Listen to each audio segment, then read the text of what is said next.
Your Washington Wizards home after a 5-game road trip, taking on the Philadelphia 76ers for the final time this season. This game was dominated by the performance of Paul George and some history, well, individual history made by Anthony Gill. But the final score, 153-121. Washington now gets set to head back on the road against Miami. Philadelphia continues on with their season 7 seed in the Eastern Conference. Jason Smith, John Wall, Wes Hall here. Let's get into it, boys. As I mentioned just a second ago, Paul George, this is post-game live presented by Robin Hood. 39 points, 5 boards, 6 assists, 6 made threes. Guys, you were calling them. I'm going to start with you, Don, because you were literally predicting some of these plays that were happening. And I asked you at halftime, how do you deal with a guy like that? Your thoughts about just his performance? Well, I said it was going to be the guards. I mean, Maxey and him, they're going to come out and play aggressive, especially with no Embiid tonight. And he's just coming back off suspension, so, he wants to find his rhythm back. He's glad to be back out on the court, be with his teammates. But when he went to the Sixers, he came over there to be a third option for them. A guy that can also be a closer, that now he knows the team is Embiid and Maxey. So tonight, no Embiid, it's a rhythm for me. And they have Bilal on him. He thinks he's a defensive stopper. I'm going to try to make it tough. And once he finds his rhythm, man, there's really nothing you can do with Paul George. Paul George is a problem, Jason. When you look at the third quarter alone for Philadelphia, they outscored Washington 47-32 after Washington gave them a 42 period in the second. It's a problem when you get a guy like that on the court, especially when he's on a heater. You called it.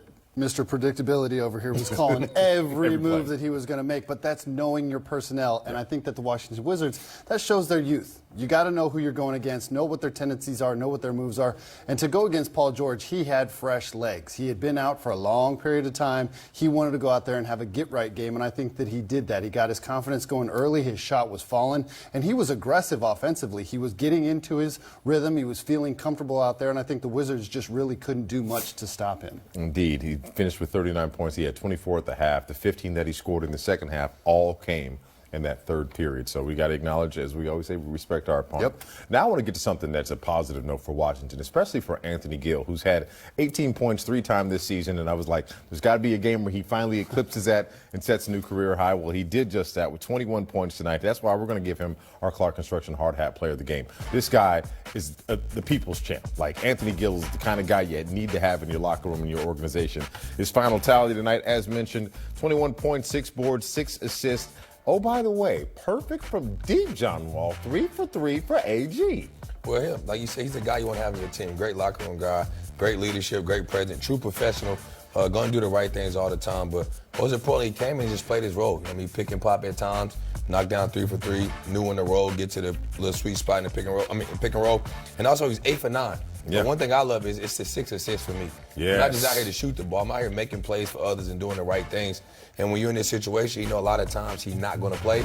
But he was ready tonight, and he came out and got the hard hat. That professionalism is it. Getting gilly with it. I see what y'all doing up there, having fun on the 5th floor, boys. By the way, those threes that he's made were also a career high. So let's make sure we get all of the accolades that are due him. But Jason, to John's point, a kind of guy that you need to have in the locker room, the effect that his professionalism shows the rest of the guys, especially the younger players who want to be able to play as long as AG's been on the court. Throughout his time in Washington, he has been the utmost professional, the guy, the teammate for all the teammates, to kind of have that positive influence on the team. And he doesn't get consistent minutes, but when he knows that he's going to get consistent minutes, he performs like it. And that's true of all NBA players. You give them consistent minutes and they're going to go out and perform. And for him, he's going out there making the right play. John said it, 6 assists. That is not being selfish. That is making the right pass when it is needed. It's not going out there going one-on-one basketball. He's playing the right brand of basketball. And they can watch video on this person right here. As you want to be an NBA player, be like Anthony Gill. Cheer your teammates on when he's not playing. When he is in the game, he's making the right plays. I think that if you want to go out there and be a prototypical NBA player who maybe doesn't get a lot of time but is a role player, he does a phenomenal job of going out there and getting the job done. That's the kind of guy you got to have around. I can't say it enough, but he wasn't the only person who made 3 threes today. There's a guy who's had 3 or more threes like 12 times in his career, and it's Tristan Vukcevic, who had 17 points in 11 minutes, y'all. Now, mind you, he did leave after taking a fall, so he hit his right knee. We'll obviously keep you updated with his status on that. But looking at the way that he shot the ball, especially early in the game, he had 15 points in the first half in 9 minutes. What does that tell you about his ability to just go out there and get a bucket? for another person we talked about that can pick and pop, but also if he gets a small on him, he can score in the post against him. But he does a great job of going short roll. Even this one right here, you know what I mean? He got a rhythm pump fake, step back, hit him with a little Wimby right there. But most importantly, he could have had 20 or 25 at half if he didn't get the third foul with about 6 minutes to go. So another guy that knows his opportunity is out there when he's on the floor. He's ready to play, he's ready to do everything.